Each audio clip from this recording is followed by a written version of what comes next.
Hello, ladies and gentlemen, and welcome to the Expert to Authority show. My name is Simone Vincenzi, and this is the show for coaches, speakers, and trainers and experts who want to grow their businesses while making an impact in the world. Now, if you are new to the show, welcome, welcome, welcome. Make sure you hit the subscribe button. And if you are returning, if you're coming back, then welcome back. You know that you're definitely in for a treat. In fact, today we are talking about productivity. How can we be more productive in our lives?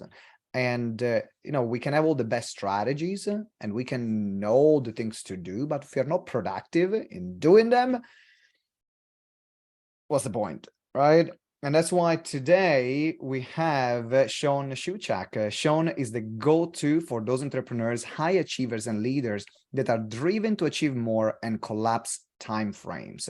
Shawn is known as the productivity speaker, the #1 result coach, 2 times best-selling author, and most recently on the list of top 25 speakers of 2022. Through speaking, publications, articles, and videos, his message has impacted millions. So, talking about the 3 proven step method to massively boost productivity, welcome, Shawn. Thank you. Thank you for having me. Welcome, welcome, welcome. Good to see you. So we get started straight away. What is one tool, app, book, thing that you use in your life or business that people need to know about? It's too good to keep it for yourself. Good question. It's a good question. I like how you start the show because I think there's this gap. Sometimes it's too wide and too big for some people to navigate. And you're talking about the expert space, the coaches, authors, speakers, consultants. This is the group. The unfortunate part is the vast majority of those people decide to get into this, can't afford to pay attention, never mind their bills. It's one of the most challenging. I remember Bob Proctor, for those of you who are watching and know who Bob Proctor was. He passed away earlier this year. He was my first coach. And this goes back, this will date me going back, 2.5 decades ago. And when I said to him, Bob, I want to get into coaching, he said, Shawn, it's the most challenging career or business you will ever get into. I said, yeah, don't worry about it, Bob. I got this. He said, Shawn, just pay attention and listen. So for those of you that know Bob was one of the most incredible speakers in the world from stage. In person, he was in your face. He didn't accept excuses. He's was very blunt. And he said, Shawn, just pay attention to what I'm saying. And I said, yeah, I started 10 companies. I'm okay, Bob. Well, a few years later, we were on the phone and he said, how about it? I said, yeah, you're right. So why I say that to you is because in this realm that we're in, we're selling an intangible. If you want to sell a phone or a laptop or something, it's feature, benefit, and people make a decision based on that. Sales in the realm of intangibles is drastically different.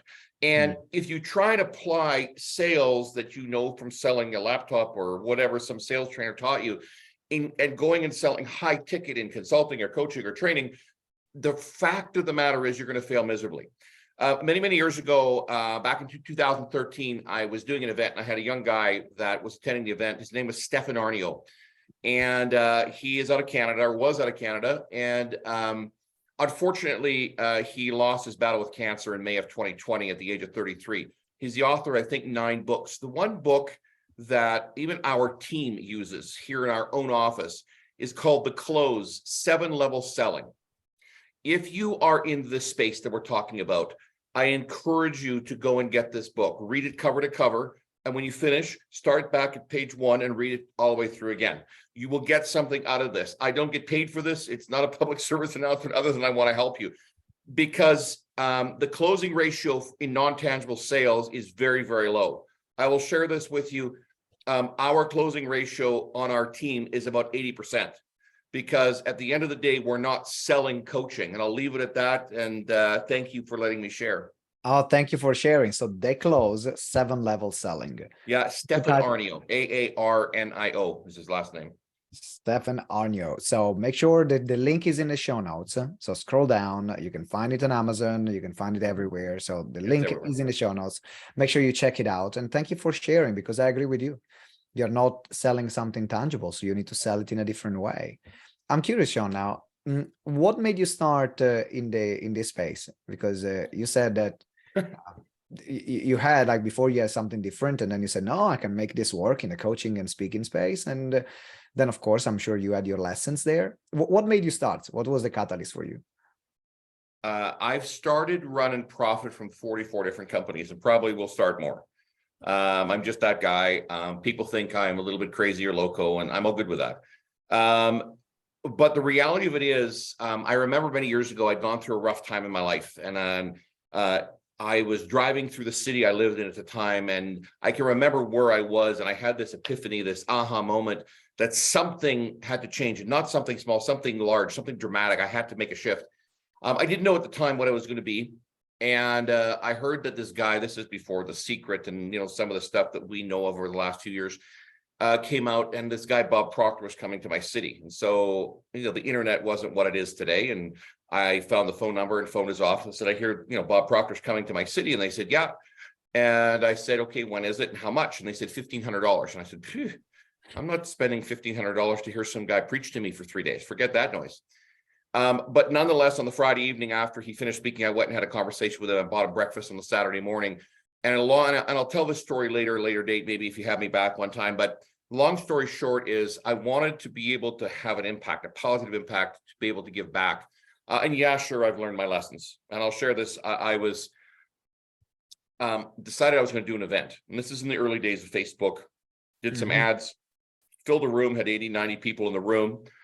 And I poured my heart and my soul into doing this presentation, and one person bought at the end of it. And I was like, what did I do wrong? And so back to the drawing board. I mean, I was crestfallen, and back to the drawing board. And so the next month I did the same thing all over again.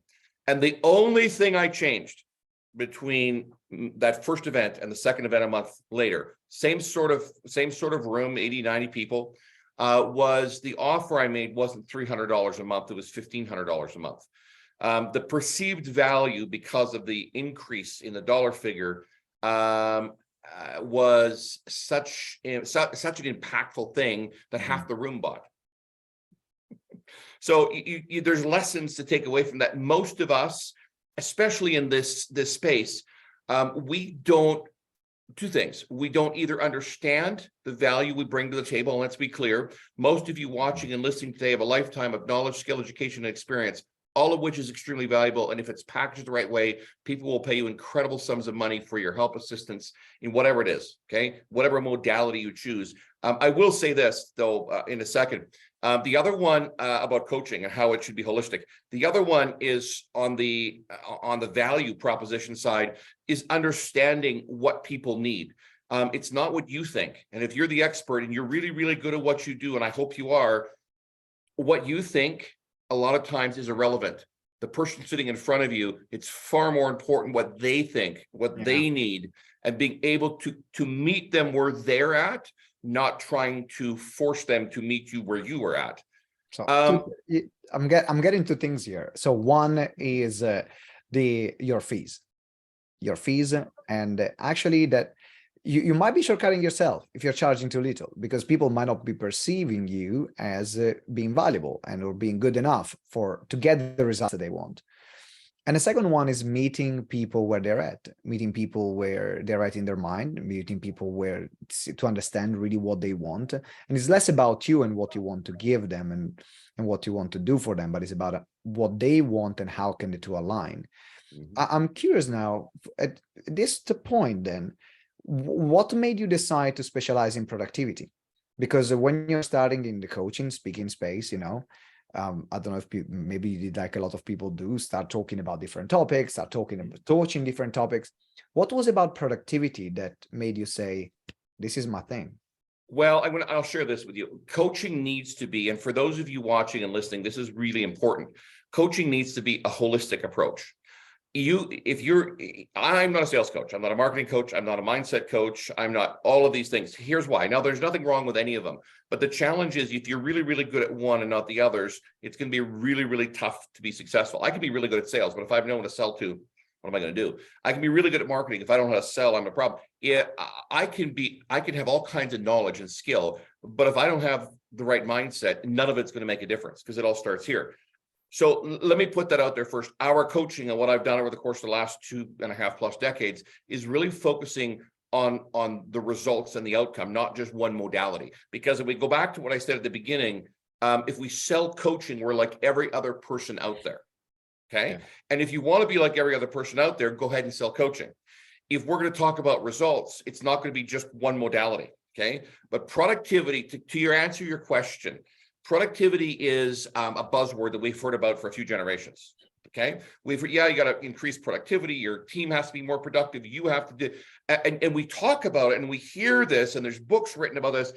But the reality of it is we don't really understand what it takes to be more productive. And so I've spoken to a lot of things over the years involving what I do, and I've spoken to about 5,000 audiences over the years. And the interesting part is when the topic of productivity comes, a lot of people are, yeah, I've heard that before.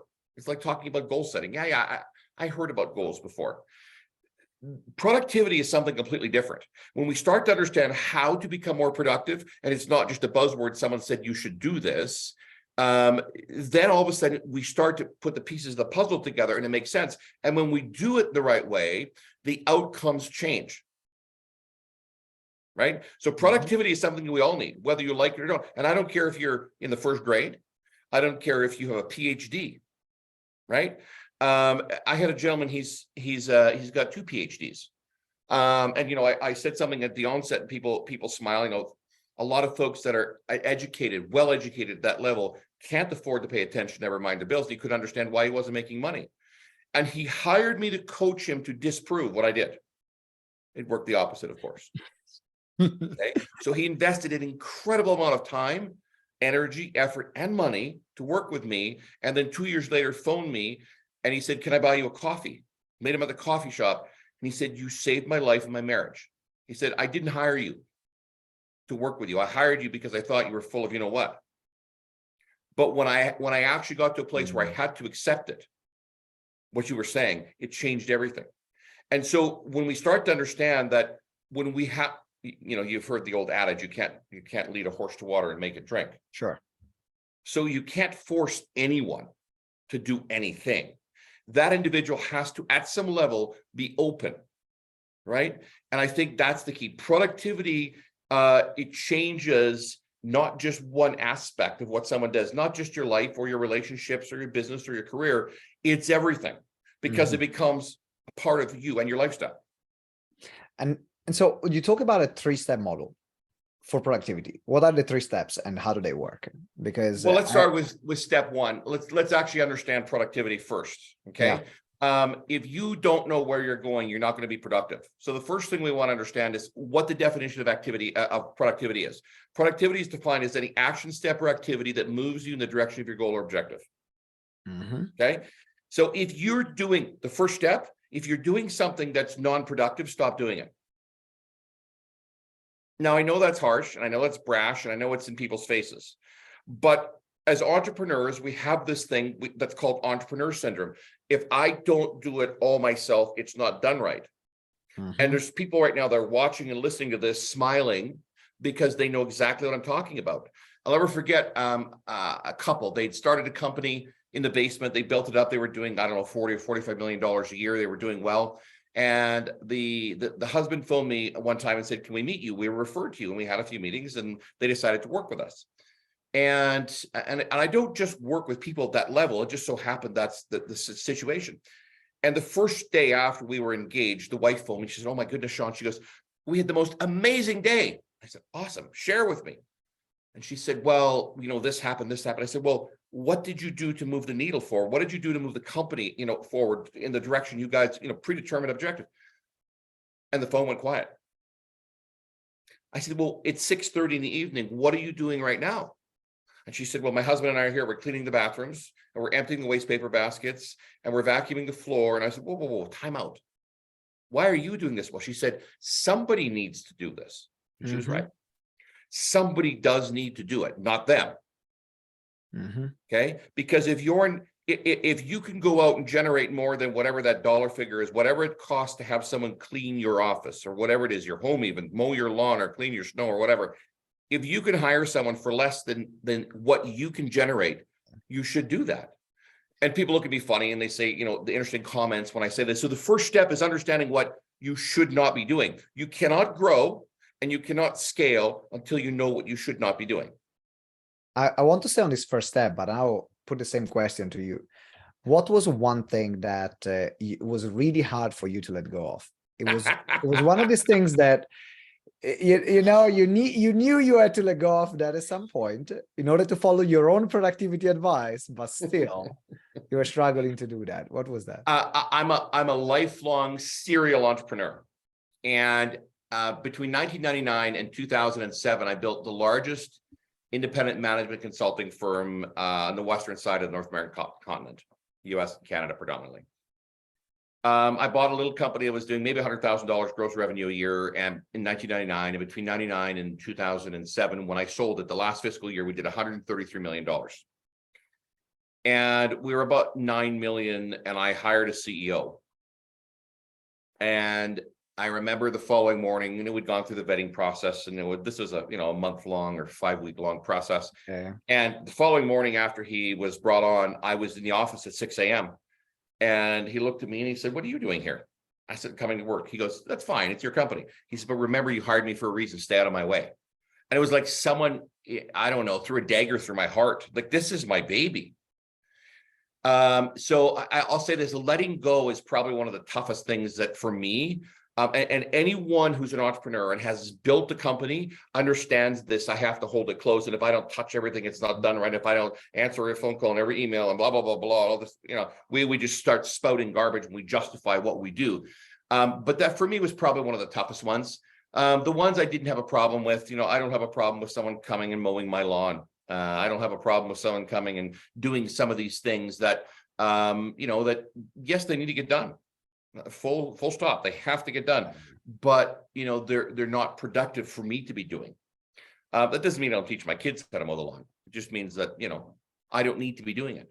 And a lot of people have an issue with that. They're like, well, you think. And I remember I was speaking at a group in the United States, and this lady said, "Well, you think you're better than us because you don't mow your lawn." And I said, no. It has nothing to do with that. It's about where you invest your time and the output, right? And for anyone listening, it's not about time in at all. You can put in 18 hours a day if you want. It's about results out. So if you can accomplish the same amount of time in 2 or 3 hours, but the average person takes 18 to produce the same results, hey, you're that much further ahead. Now And the way you do better. that is eliminate the things that are non-productive for you. So that's number one. So thank you for sharing. Number one. So eliminate the things that are not productive for you. Mm-hmm. What's the second step? Where are we going next? Listen, truly successful people, and there's a whole bunch of these. There's 12 of these laws, but we'll talk just about one or two. Truly successful people have a minimum of 3 areas of focus at any given time. Now, let me be very clear. I have a lot of things on the go, a lot more than 3. The difference is I'm not actively involved with them on a daily basis. I may have someone come to me on a Friday afternoon for an hour and give me a quick synopsis, a recap of the week on that project or that company. But I only am involved in 3. And so that's the second part of this. You need to limit where you invest your time. Now, I'm not talking about family time. I'm not talking about time with your spouse or your friends. I'm talking about the time you invest into those 3 initiatives, whatever they are. Okay. So limit that. Now, I'll quickly share this. Truly successful people always also have a minimum, and this doesn't really apply to this, but at some level, it will play into the productivity picture. They have a minimum of 3 sources of income. So a maximum 3 areas of focus and a minimum 3 sources of income. And the reason I say that to you, because if you only have one and something happens to the one, which we all know can happen very easily, there's no such thing as a secure job career. That doesn't exist, even government ones. If you look at most governments around the world, they're broke. So there's no such thing as a secure job. So what you do when you have 3 sources of income is you create some of that security that you can get nowhere else, especially if you're an entrepreneur, right? That doesn't mean you have to have 3 separate focuses. You don't have to be, a consultant or coach. And you have to, shovel snow for a living if you live in that climate, and you have to have a trucking company. That's not what I'm saying. But you can have 3 sources of income, and maybe they all feed into whatever it is your focus is, right? Can you give an example on that? Because I think that some people, they might, for some people that they are in already investing, or they've already had gone through that journey, it might be obvious. Say, okay, yes, I have these sources of income. But for someone starting out, that they might think, okay, but where do I find, like, does it need to start another business? Because one of the biggest piece of advice that when you're starting something new is focus on that thing and make it grow. Because if you focus on too many things, then You accomplish so nothing. you can see the conflict there. So can you give an example about Yeah, how these two can 100%. coexist? Yeah. Well, and by the way, what you said is really, really good, because that plays exactly into that maximum of 3 areas of focus. If you it's been proven, this is not me. It's been proven that if you have more than 3, you'll accomplish nothing. Right. Mhm. So I'll give you an example. My first book that came out a number of years ago, Bob Proctor wrote the foreword to this many moons ago. This book, even now, still generates a lot of business for us. Probably 25 or 30,000 of these books sold last year, and that I know of. You can't track everything that goes through Amazon or any of these, these other booksellers, Sure. but I can attribute about $1.5 million in sales just to the fact that this book sold. So the book generates some money. The business that comes as a result of that generates some money. And so I'll touch on this. COVID kind of changed a couple things for us, especially for in-person, as it did for most of the world. But masterminds. So I have for many, many years until COVID hit, and we're relaunching here in the next few months, but hosted a mastermind. That's one revenue stream. That's all unto itself. We have the coaching side of things. And then we have also, and because I think this is really important for the expert space, is we have a publishing company, and all we publish are nonfiction books for people in this space, because this becomes a launch pad and a platform. Your book is what's going to set you apart from everyone else. And if you look at the really, truly successful people in this space, they all have at least one, maybe more books. So all of those have sources of income. And then there's other things over the course of time. Speaking brings in money. Okay. So you Yeah. So start what I'm hearing you creating saying, they're all like different services within the same business. Sure. So the focus can be the same business, but 100%. you are differentiating instead of getting paid only for your coaching or maybe only doing events. And I can definitely relate with that. In particular, during COVID, webinars for us saved our ass, because we were running 200 events a year. We did 1,000 events in 5 years, mainly in London. And that was our model. Like, we were running events 2 or 3 a week for 5 years. Bang, bang, we're a machine like that. Then COVID hit, and all our lead generation, conversion, and delivery is set on live events. Thanks God I was doubling with webinars before, but then changing everything in terms of online courses, online programs, still doing the one-to-one, do it done for you for webinar services, like all these things is what got us to move the attention in the direction of money from one thing to the other. And that's you're bang on, and I'll share this with Results Press, our publishing company. There's for all our authors, there's something called Author University, and one of the things we talk about, and there's an entire section in there that's dedicated how to repurpose the content. So with Results Press, the author gets to keep ownership of their intellectual property, right? It doesn't become owned by the publishing company, which in most instances it does. And the reason for that is we teach how you take the contents of your book and repurpose it, and can actually generate, there's a 12 different ways you generate additional $1 million a year in revenue just by repurposing something you already have. Right. So there's a lot of ways you take a look at it, and people go, 100%. Oh yeah, I have a book. And I always ask them the question, how many books did you sell? And they're like, oh, 500. And how long has the book been out? They're like, well, for 5 years or 6 years. And I say, well, but that's, where's the rest of them? Well, it's tough. And you know what? Anything worthwhile sometimes can present its own set of challenges. How many people? I have a summer place in the Canadian Rockies, and I was having a conversation with a friend of mine with a campfire last summer, and he said, just in the city you live in, and I live in Calgary in Canada. He said, just in the city you live in, how many coaches do you think have come and gone over the past 20 years? And thousands and thousands of people have hung a shingle out and put up a website and said, I'm a coach. And then vanished 6 months later, because at the end of the day, there's this misconception that and probably propagated by some gurus, they stand on stage and say you can make millions of dollars in coaching. And can you? Sure. But it's will you? Is it different? It's 100%. a topic. Okay, let's get back to productivity. So we have number one, know what to get rid of. Number two, focus on a maximum of 3 areas and having a minimum of 3 sources of income. What's the third principle? Productivity. So listen, we talk a lot, and the personal development world, the coaching realm talks a lot about taking action. But I want to be very clear about something. I can go stand in the middle of any freeway in the world and flap my arms like a bird flaps its wings. I'm taking action. But I'm not accomplishing much other than getting hit by a vehicle, exceeding the speed limit. So the reality of it is taking action is not what it's all about. And people look at me funny when I say this from stage, because they're like, what do you mean? That's what my coach told me, I should take action. Well, that's great. And I'm not knocking that coach necessarily, but here's the key. You need to take action or execute on the steps of your predetermined objective. If you don't know what you're doing or where you're going, how do you execute? And so a lot of people get up in the morning, including some of those in this space that I'm in, and the first thing they do is what they like to do, or it's about putting out fires. And so the things they don't like to do get relegated to the back of the desk, and if you're not in this space, maybe you're a plumber or you're an electrician or you're something else. And that you get the back of the truck or the van or the whatever, your shop, and they don't get dealt with until they're on fire. And so we go from one fire to the next, putting out fires instead of actually doing things that need to be done that are productive, right? High leverage activities. What are those high leverage activities? We call them HLAs. What are those high leverage activities you need to be engaged in that are going to move you in the direction of your goal or objective? And if you're not doing them, you have a problem. So we need to know what those are.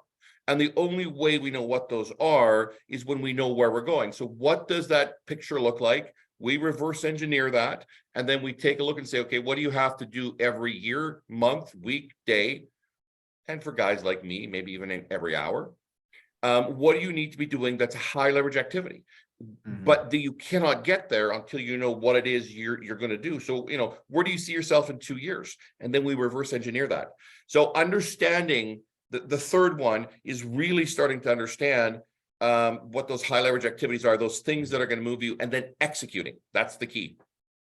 What are some of the, give me one of the high leverage activities that are on your to-do list right now, or on your accomplishment list for where you want to go? What is one of the high leverage activities you're measuring? That's a really good question, and I'll share this. Dan Kennedy, who's considered to be one of, if not the best marketers in the world, he says that 70, and this applies very specifically to what everyone in the expert space wants. They want more business. They want more paying clients, high paying clients. Is 70% of your time should be invested in business generation. So every day, that's in my calendar, and everything. Let's be very clear about something. If you don't know what you're doing that day, you're in trouble. If it's not in my calendar, it doesn't exist. This conversation with you, it was in my calendar. And if it's not there, it doesn't exist. I have friends of mine that'll phone me and say, hey, Shawn, do you want to go for dinner on Saturday evening? I say, sure. Which Saturday? They're like, you're putting me in the calendar, aren't you? I'm like, yeah. I have to. I totally have to. Otherwise, and I get people. I lost a girlfriend because of that. We couldn't work. Trust me, because I was like, so it was my. But here's the interesting part. I'll say, hey, we met at an event. We're doing something, and they'll say, you have such incredible follow-up, Shawn. So yeah, you know what? My calendar works amazing. Yeah. Right. We sometimes become, and I'll use a term a lot of people don't like to hear, we become lazy, right? We're like, yeah, I'll phone that person. And then 6 months goes by. Well, guess what? In 6 months, too late. I'm phone that person. Yeah. Right. So when you have somebody that wants to talk to you, wants to engage with you, that you've had a conversation with, you need to do something about it and not wait 6 months. So the big part of this is the execution. So going back to so you mentioned that one of your highest leverage activity is get new business, but what is the specific activity that you do consistently to get new business? That's what I'm interested in. So that's a really good question. So one of the things that for the past 20 some years I've done, and so let me preface it by saying this: come January 1st, I'm no longer accepting one-on-one clients. I have for 2.5 decades. A lot of my coaches have told me, over the years that I should not be doing one-on-one. I love doing one-on-one. But I'm at a point in time in my life, and I have 2 young kids where I want a little more time. So as of January 1st, I'm not taking any more one-on-one clients. But up until now, some of those activities are picking up the phone. Okay, so there's a few things. One, follow-up, always having conversations. I spend a lot of time on this thing, right? And I don't mean on Facebook or any of this. I mean talking to people, having high-level conversations. And so that's one. And here's another one. And this applies to everybody. Every day, like if you work 5 days a week or 6 days a week or whatever your schedule is, pick up your phone and make 3 phone calls without any other agenda other than saying, hi, how are you? No agenda to sell, no agenda to close, nothing. Just, hi, how are you?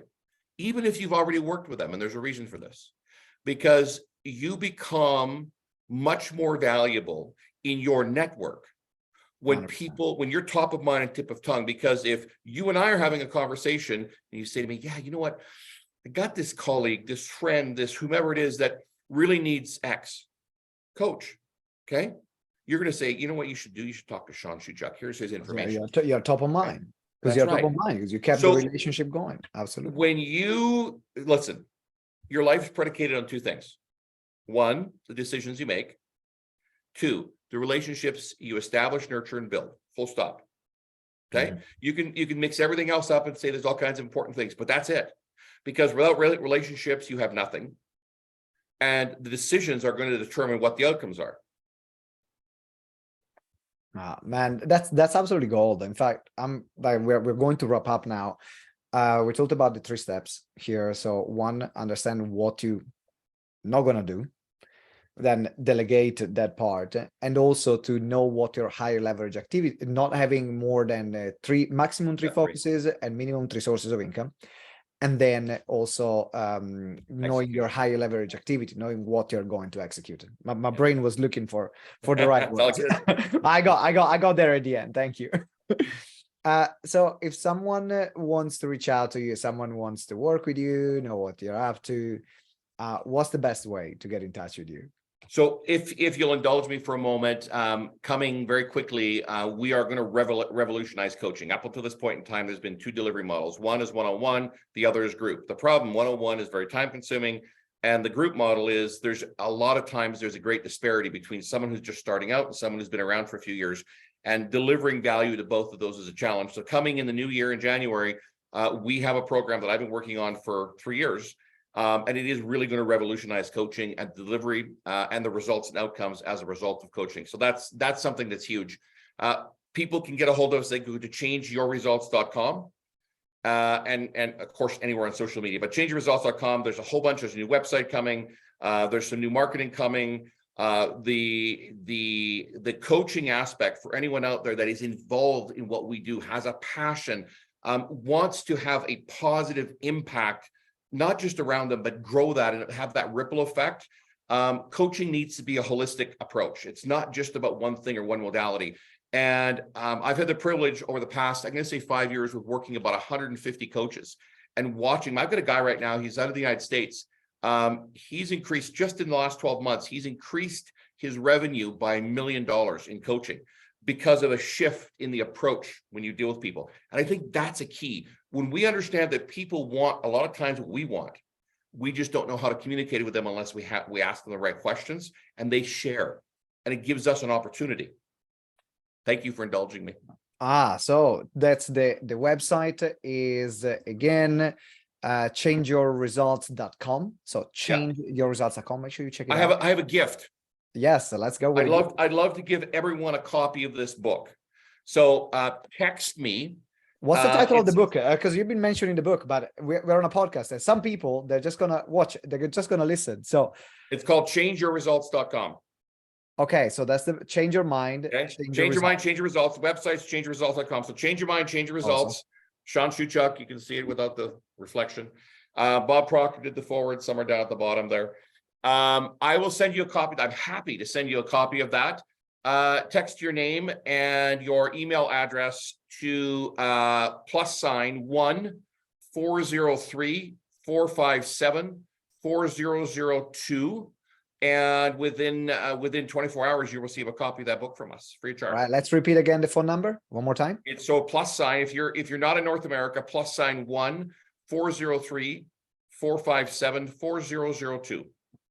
Awesome. So the link, the number is also in the show notes. So just scroll down, send a text message with your name, with your email address. Shawn will know that it's coming from you and is gonna send you a free copy of the book. Absolutely. Shawn, it has been an incredible pleasure having you here.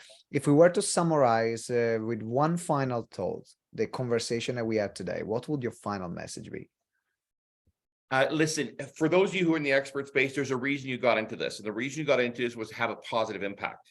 And what I want you to do is do a moment or two of introspection and look inside and say, okay, how do I continue to do what I'm passionate about, what I want to do, but grow it, have that impact become a ripple effect.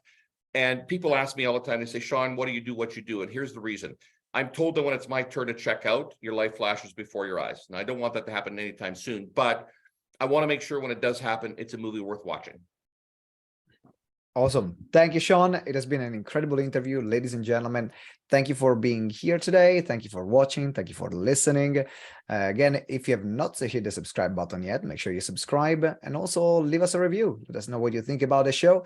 Review goes a long way. It is really important for the show. So let us know. And in particular, a 5-star review is good for the guest, it's good for the show, it's good for my ego, it's good for everyone else. So I cannot wait to see you next episode. And until next time, always remember that together we grow exponentially. Ciao.